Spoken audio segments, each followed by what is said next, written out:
What up, y'all? It's your boy Pendula Pakade, and I'm back in here, man. Today's another day.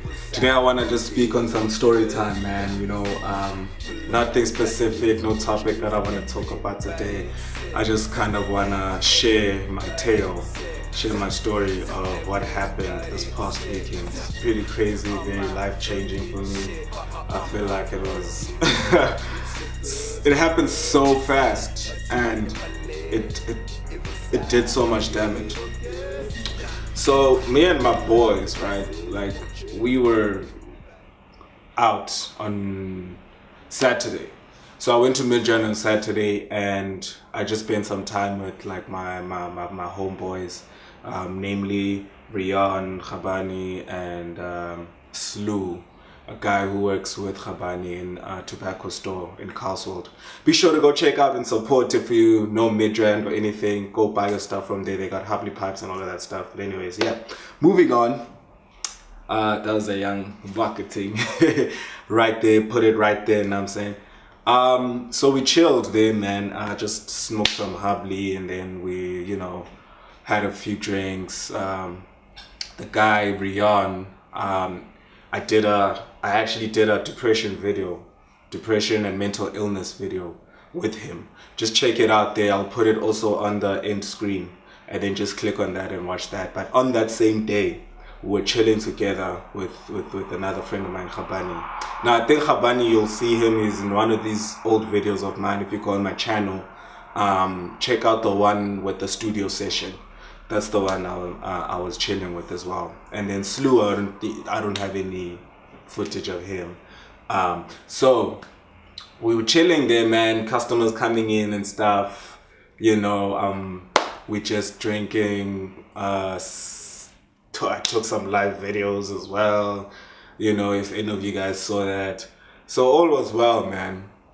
And then we started making some plans, obviously, because they were gonna be closing the shop at like 8:30. So they closed the shop at 8:30, and then we needed a plan, to go out and have some fun, bro.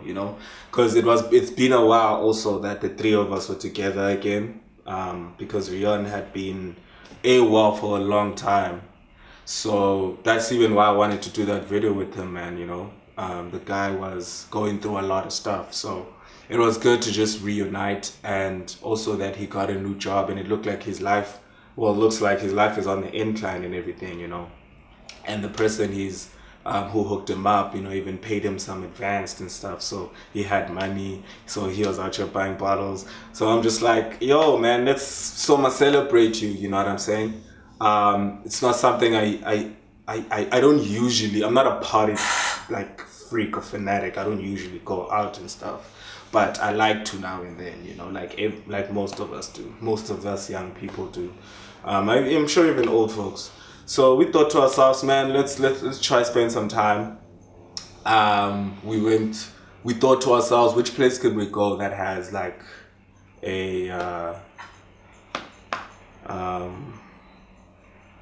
that we can bring bottles in and Hubley pipes and our own stuff that we don't have to go in and have to purchase.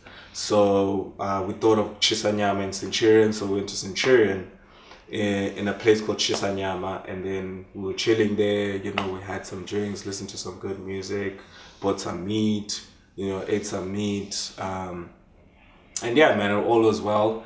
But then the thing was, like, the party wasn't like rocking like that, you know what I'm saying? There wasn't a lot of fun with it. The DJ was boring as well, and yeah, man, it was just like us four, man. So we decided to club hop. So this was us club hopping over here. So we were kind of like already now on a level. So we wanted to go to Josie. So we went, dropped off my stuff. I took an Uber. I took a Taxify to Josie. I left my car. I didn't want to drink and drive because I always have a bad luck with cops. So I didn't want to be like that guy who gets caught up again and, could get arrested this time or has to pay bribe and stuff like that. So I was like, let me rather leave my car here safely, and let me just ride with the transportation that we have been provided by South Africa. You know what I'm saying? So we went with that. and we dropped Slew off because he was gonna be going to work early in the morning to open up a shop and stuff. So he went home. This was around like past 12 in the night, in the midnight. So we went to like went to Joburg, and then yeah, we had a nice time, and then I think around 5 o'clock, 5 a.m. we were leaving. So now when we were going out, right, we didn't, my phone was dead, mind you, okay, and I knew it was a bad idea that I didn't get my charger, because I went up to leave my stuff but I couldn't find my cord. So I was just like, screw it, because people were waiting for me outside, so I was also like in a rush. But now I didn't have my phone, and the guys didn't have the Uber stuff, you know, the Uber app and Taxify app. So now we had to either take a meter cab, which is probably gonna charge us like $500 to go all the way to Midrand, or these guys were suggesting, Rian and Khabani were suggesting that we go and take a taxi. So now, mind you, I don't know Joburg like that, okay? But I know these guys do. You know, these guys are streetwise. So I was like, cool, let me roll with them. This is not something I'll do every day, man. I don't care what people say, like, Abe, you know, you too, whatever. Nah, bro. I care about my safety. But in this point, I don't think I was. So we walked down, 3 men. They said we're going to the rank, right? But in my head, I was wondering why we're going to the rank, because I'm seeing these taxis pass by this street next to us. But anyways, I didn't even ask questions. So we walk down, we're talking, we're laughing, and then all of a sudden, like, this guy comes through with the knife. Hey. I'm like, shit. Like, at first, I found it weird. I found it kind of funny a little bit, because I thought this guy was playing, because this guy was like kind of tiny as well, and he just came through. So I thought he was playing with us, or maybe this guy knows one of these guys, you know, and he's just trying to toss us or something. Because for me, it didn't make sense someone would mug us right there, because there was a lot of people, and it was like the sun was rising. So I thought it was kind of safe. Like, in my head, the muggings usually take place at night, and when you're kind of alone and stuff like that. But in this place, I didn't see a problem, because they could be busy, you know what I mean? So this guy comes through, and then I'm like, wait, what's happening? And then all of a sudden, I see he's getting more and more serious and more aggravated. And then all of a sudden, I start hearing like sounds and scuffles. And when I look like this, there's another guy coming, and then other guys are coming. And then all of a sudden, like, I think I kind of go blank a little, because all of it just happened so fast. I just remember Khabani like fighting off, and it was like, and I think Rion like was pacing, he left, and then they grabbed me and were like searching me, like they put me against the wall, and then they started searching me like, yeah, what do you have? And then they taking out my stuff. I was wearing that vest hoodie I was wearing in the Depression video. There's a pocket here, so I had my car keys, and then I had the house keys, because I took the house keys at home because I didn't want to wake anyone up when I come back. So I took it with me, and then I also took my car keys, so that when we come back, you know, the car's parked outside, I just drop off the stuff there or take off. But then they searched me, you know, took out my wallet, I saw them just taking out everything. Like, I was just like hopeless, like I was lifeless. Like, yo, what can I do in this situation? You know what I mean? There's like 6 of these guys on me, bro. And this guy, I think, like, showed me the keys, and I thought he was giving it to me. So I'm like, oh, thank you, I'm trying to take it. But no, he wasn't giving it to me. Now this guy thinks I'm probably trying to be aggressive. So this guy like punches me on the face.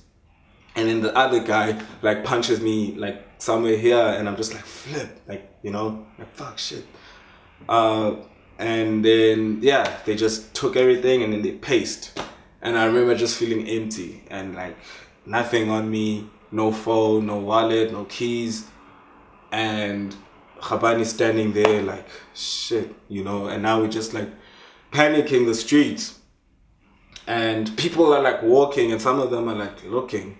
And I'm just like, how is this happening right now? How is it like nobody cares? There's a lot of y'all what happened to mob justice? I'm sorry, like, dude, I think some of us depend so much on the police. Like, we should be taking care of each other also. We can't always depend on the police every time. Like, they can't control every single person. Like, there has to be a point where, as a society, we need to help each other out, man. You know, for me, I just felt down. Like, what? They just let this happen? Is it because, what, we're not from here? And, I mean, there's like an envy of some sort. Maybe that's what it is. So anyways, moving on with the story. Khabani is there like, yo, dude, where's Rion? I'm still in shock right now. Okay, I see these guys running up towards where we come from. And then I don't see Rion. We don't see Rion. We don't know where he is. So I think he ran away. I'm like, okay, he probably ran away. Let's walk back up. Because I'm not walking down here. This just happened. Like, because we were not far from where we were. Like, we literally crossed the street, walked down, bam. We didn't even reach the second robot yet. So we walked back up, crossed that robot, and then waited there, where the meter cabs were. So we waited there for some time, you know, for Rion to maybe pop up and come back up. But we're still in shock, mind you, at this point. The sun is rising. Like, people are just walking, going to work. Business is going on as usual. And we start panicking now because also we don't know where Rion is and we're trying to go because I'm trying to leave now. Like, can I just get the heck out of here? You know what I mean? And I can't leave this guy here, but he's taking long as well.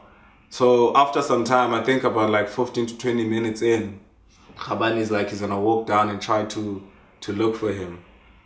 And cause I was like, I'm not going down. Like I was in shock, man. I was like, I'm not walking down there, bro. So he walked down and then eventually came back up. He's like, nah, he doesn't find him. Then he's like, what should we do, bro? Like, you know, I'm like, dude, I'm not going to the rank. So my only option at this point, I was trying to think of a way to get out. And I was like, okay, I know there's cash at home in Midrand. Let's talk to these guys and tell them we have cash ahead and the destination. So can they just take us home and then we'll pay them when we get there? And yeah, man, the guy was like, cool. We were telling him what was happening, what happened. Guys were asking us questions because some of them saw what happened. And yeah, eventually we don't know where our boy is. We just waited. And then we're like, dude, let's just go. Can we just go with you and just drive down here and try help us look for him, maybe around, you know, just cruise a bit. And we did that. We went, got in the car, cruised a bit, didn't find him. And then we just went to that guy, guys, let's just go. And I remember like my heart just sank because I'm like, fuck, like I'm leaving this guy behind. I just got robbed. I don't have anything on me. I'm traumatized. Everything is just wrong right now. Like I legit just sobered up completely. Like I went from 100 to 0 real quick, bro. Yo. So I got back home. To Midrand and gave the guy the cash, and then he dipped.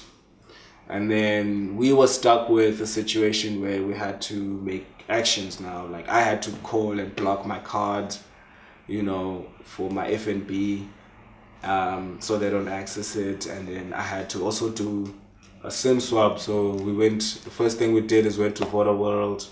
You know, I went to go get a SIM swap. I wanted to do it there. I wrote down some numbers that I remember because, you know, there are security questions and stuff. So I did that, I got that, and then did that SIM swap. And then we went back to Joburg again around where that thing happened. And we went into some stores and stuff, and we asked if they saw anyone, asked on the street, some of the cab drivers as well. They didn't know anything. And then we came back to Midrand again, hoping that we'll see him. We even passed Melrose because he stays in I know him staying in Melrose.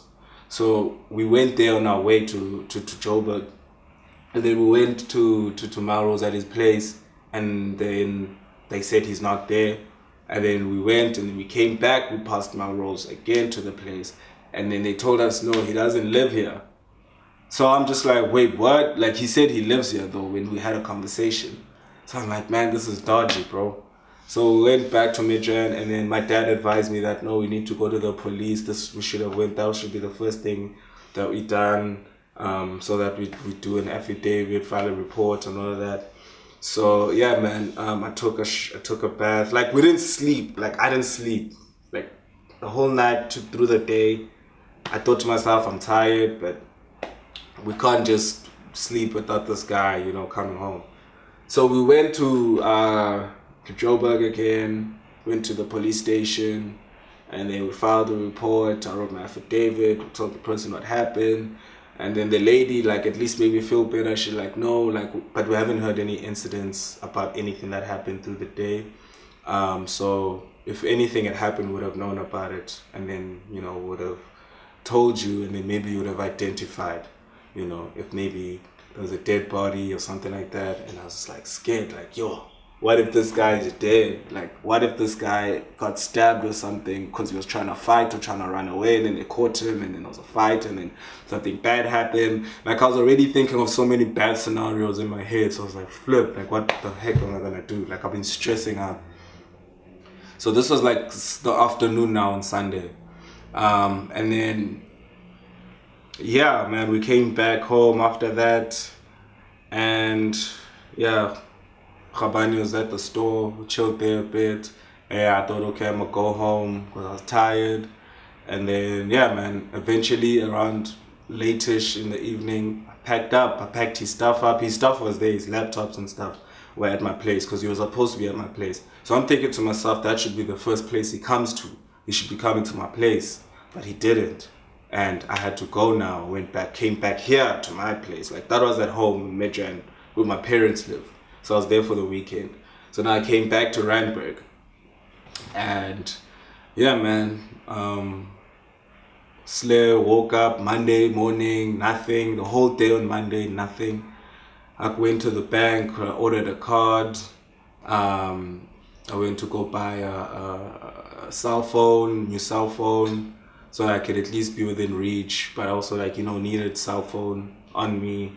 And yeah, man, my mom had helped me out with some cash, and yeah, I was just trying to get my life together. I still need to buy a new wallet right now, and yeah, at least I got a phone now, and I need to make a duplicate for my car keys, because at least there was a duplicate at home there in Midrand.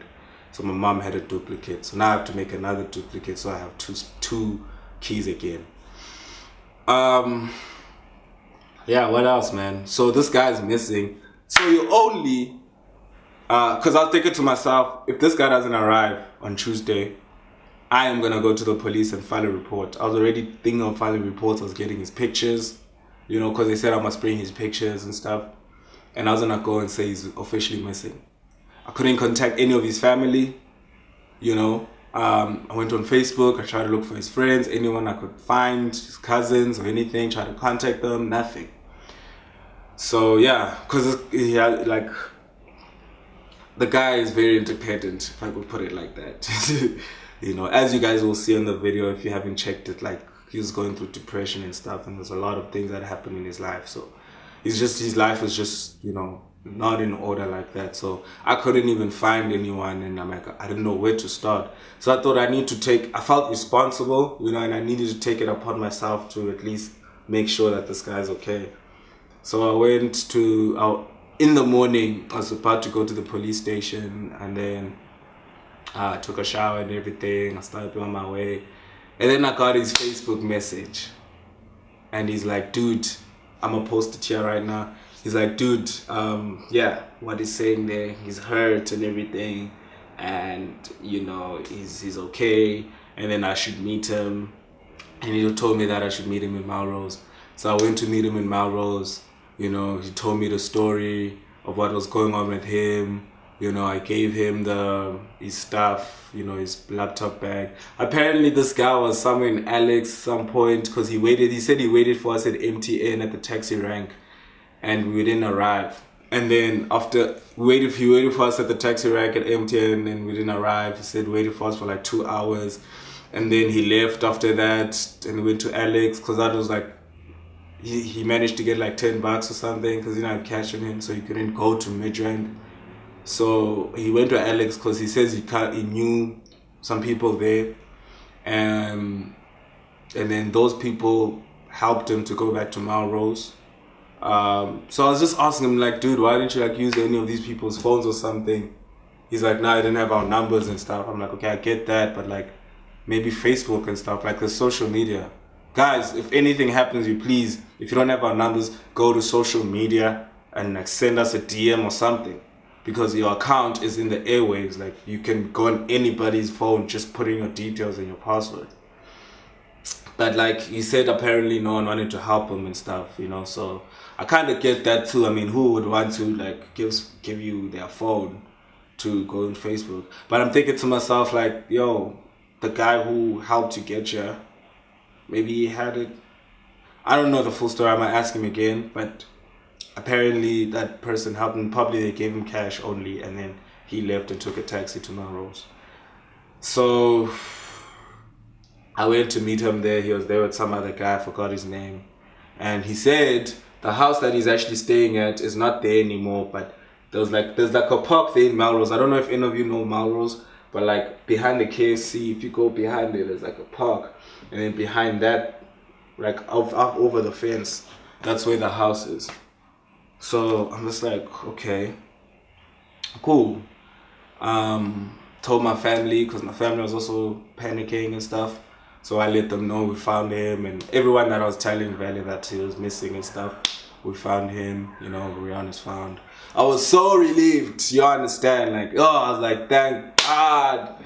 Yo, because I was so scared, man. Like, the worst case scenario could have happened. Like, screw my phone, screw my wallet, screw my keys. Nigga, this guy, if something happened to him, like, I don't know what I would have done, you know. So now at least we're able to live to tell the tale. And I'm here now telling you guys what happened. This didn't happen too long ago, man. This happened legit like this past weekend. Right now, as I'm recording this video, I'm recording it, the date today is 13th, I think. It's on Wednesday. Today is Wednesday in May 2019. This happened like somewhere in the 12th of May. So I think it's the 14th today. Yeah. So yeah, man, guy was missing for 2 days. That was like enough to just drive me nuts. And this taught me a big lesson, bro. And like, yo, like I'm humbled. I'm humbled by the experience, man. And like, yeah, I don't think I'll be going out too much for a long time. I think I'm just gonna be indoors and try to live a cleaner life. And yo, man, I'm glad we're safe, man. Because like it could have really went south. Like, could have been stabbed or something. I probably wouldn't be alive right now to tell you the tale. But let's be glad that all three of us are alive. And yeah, man, that's basically it. That's my story time for today. Yeah, so if you guys have any like stories that you guys have, let me know in the comments. You know, tell me about your mugging experience. You know, this is not the first time I got mugged, by the way. Like, I've gotten mugged back in the day, like 2009 or something, with my other friends like Tariq, Vazi, you know, and Senny's friends. And yeah, that was a whole other drama, and we were like young boys. It was somewhere in Northcliffe where this happened, outside the mall. No, Northgate, outside Northgate somewhere. Yeah, that happened. And there was another time it almost happened, still the time where it was Masters of Rhythm. There was an event that used to be called Masters of Rhythm. It was happening in by Ellis Park. It's called Ellis Park now. Not the stadium. There's like I forgot, but the Ellis Park there. Yeah. It used to be called Standard Bank Arena. Yeah. Standard Bank Arena. That's what it was called before. So these colored guys almost got us, man, and I paced. I remember running, I was wearing some red Supras, heavy shoes, man, but I was pacing because I'm like, not again. It was with the same guys. Well, not exactly the same, but I was still with Tariq again and his friends. And these guys came. This was like the second time for me, and I paced and I ran to the Shell garage and I survived. And the other guys went the other direction. So I was worried about them, like what could have possibly happened to them. But then we ended up linking up there by the stadium again, so all was well. And they said they were so fine, they safe. But yeah, man, so this was officially my third time getting mugged, like proper. So yeah, man, it just comes up with a lot of trauma, and it also comes with a lot of loss and a lot of replacements and a lot of, money involved and stuff. So yeah, just be careful, guys out there, please. Don't walk at night, don't walk alone.